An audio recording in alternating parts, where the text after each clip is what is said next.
નિરોણા ગામે ડીઝલની અછતથી ટ્રેક્ટરોની લાંબી લાઈનો, ખેડૂતોમાં ભારે રોષ.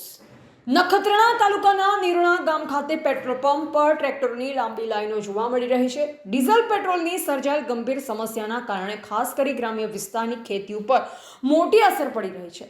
ચોમાસા પહેલાની ખેતીવાડીની ભરચક મોસમ દરમિયાન ડીઝલની અછત ઊભી થતાં ટ્રેક્ટરોના પૈડા થંભી ગયા છે, જે કારણે ખેડૂત વર્ગમાં ભારે નારાજગી ફેલાઈ છે.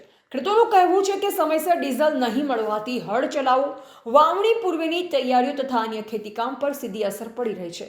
જો આગામી સમયમાં પરિસ્થિતિમાં સુધારો નહીં થાય તો આવનારી ચોમાસાની સિઝનમાં ખેતીવાડી ઉપર ગંભીર અસર પડી શકે છે અને ખેડૂતોને મોટું આર્થિક નુકસાન ભોગવવું પડી શકે તેમ છે. Reporter Rameshbhai Maheshwari, Nakhatrana, Kutch. Reporter Naresh D Vyas, બનાસની પુકાર, સમાચાર ગુજરાત.